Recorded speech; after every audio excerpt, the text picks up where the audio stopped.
the Elizabethan curriculum, a classical education for the modern man.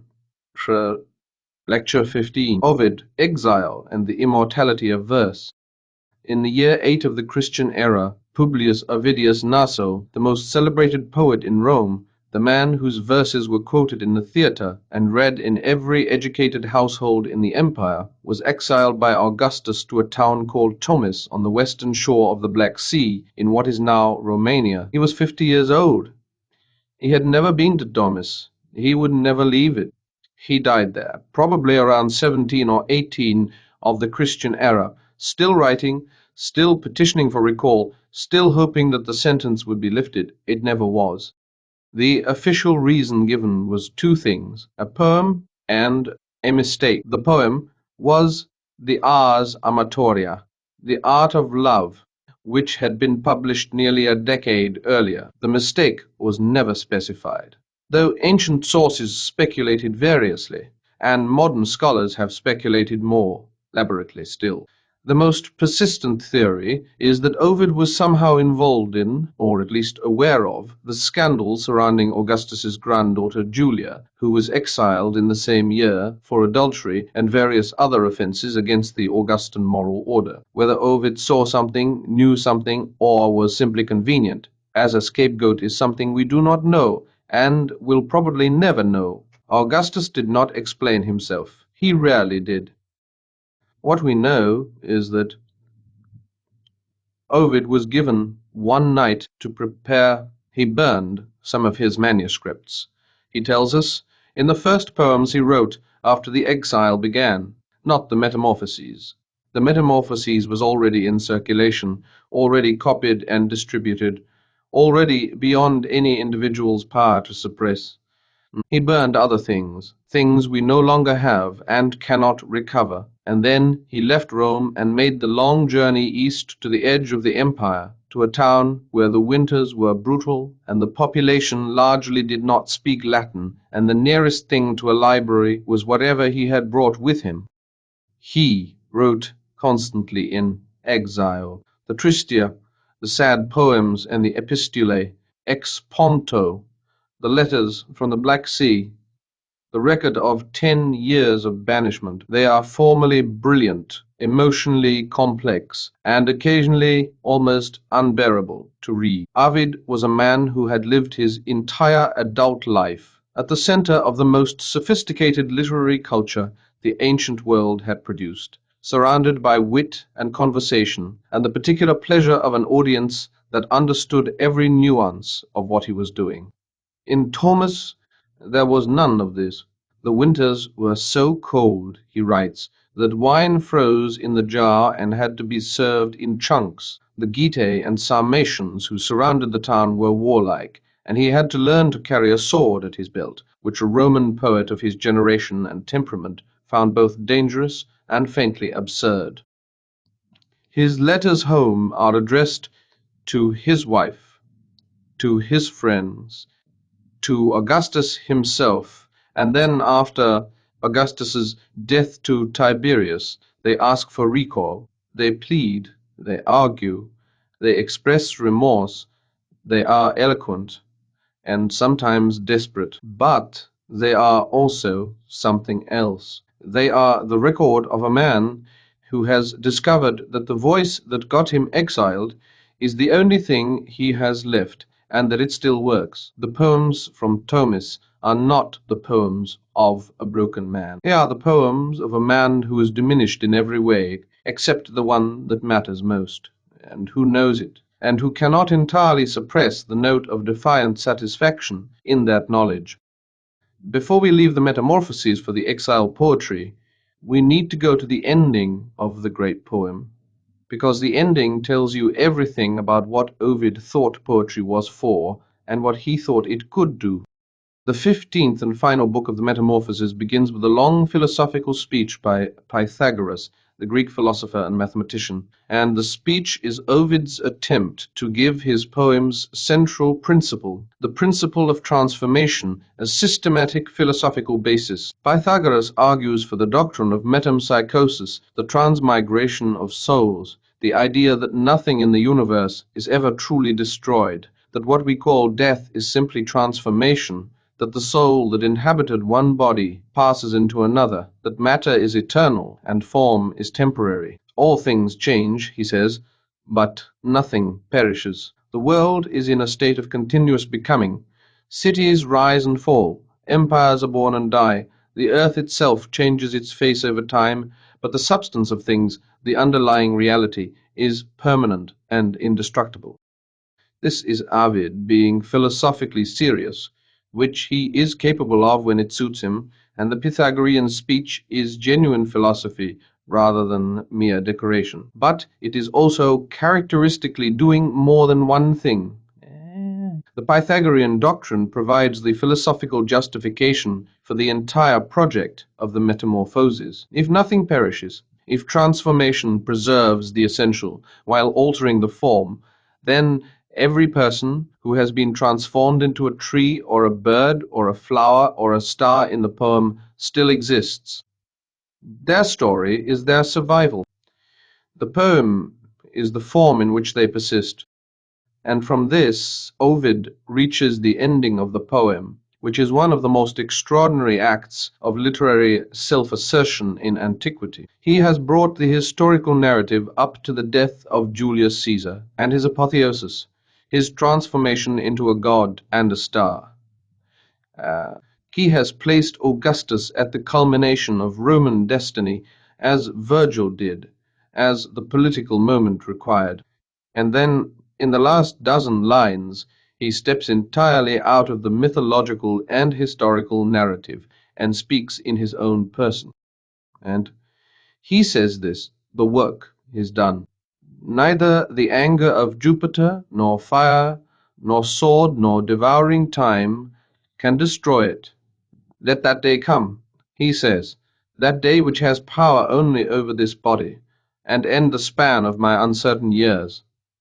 The better part of me will be carried, immortal, above the high stars, and my name will be indelible, Fleus, wherever Roman power extends its dominion over conquered lands. I will be read, and through all ages, if the prophecies of poets have any truth, I will live in fame. Jam est opus exegi, I have completed the work. These are the first words of the final movement of the poem, and they are among the most confident words any poet has ever written. Not, I hope the work endures. Not, I pray it will be remembered. I have completed the work, and it will last. The anger of Jupiter cannot destroy it. Time cannot destroy it. I will live. This is Ovid speaking directly to Augustus. Without naming him, Jupiter's anger is Augustus's anger. The poem that Augustus has presumably attempted to suppress, or at least to marginalize along with its author, will outlast Augustus, will outlast Rome itself. The conquered lands where Roman power holds dominion are the lands where Ovid will be read, which means that the empire Augustus has built is, among other things, the vehicle for the survival of the poem Augustus exiled its author for writing. The conqueror's empire preserves the conquered poet's voice. This claim turned out to be true, which is what makes it more than mere bravado. We are still reading Ovid. Augustus has been dead for 2,000 years. The empire he built is 2,000 years gone. The Metamorphoses is in every university library in the world, and has never been out of print since Gutenberg made printing possible. Ovid won. He knew he would win. He said so in the last lines of his poem, and the subsequent history of Western civilization has confirmed his prediction with a thoroughness that would have pleased him considerably. The Tristia open with a poem addressed to the book itself, the Metamorphoses going out into Rome without its author. Go, little book, he says, and greet for me the beloved city, since I am not permitted to go there myself. You will enter Rome without the adornment that I would have given you if happier times had allowed. Go as you are, without correction, the work of an exile, bearing, if you can, the marks of my fortune. He is sending the book as his ambassador, his representative, his surviving self. The poet cannot go home. The poem can. The exiled poems are full of this sense of the poem. As the more durable version of the man, Ovid's body is in Thomas, growing old in the cold, wearing a sword he does not know how to use, struggling with a language it cannot speak. His voice is in Rome, in the hands of readers he cannot see, speaking to an audience he can imagine but not reach. The technology of writing, which the entire classical education had trained him to master, has become the technology of survival. For the Elizabethan reader, this was not a merely literary observation. The educated men of the late 16th century had their own versions of banishment, their own experiences of the gap between what could be said in public and what could only be committed to writing for an audience that might not read it for years or decades or at all. Sir Philip Sidney's Astrophil and Stella circulated in manuscript for years before it was printed.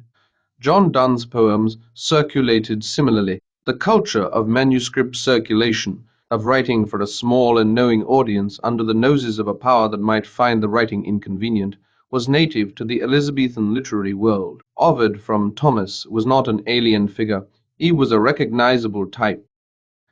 And Shakespeare. Venus and Adonis, published in 1593, dedicated to the Earl of Southampton, is Ovid translated into Elizabethan English, and then extended and psychologically complicated in ways that demonstrate complete mastery of the original. It is not an imitation of Ovid. It is a response to Ovid, written by someone who had absorbed the Metamorphoses so thoroughly that he could generate new Ovid the way a musician trained in a particular idiom can improvise within it. The poem was Shakespeare's first publication, the work he chose to present to the world as his calling card, and he chose it from Ovid.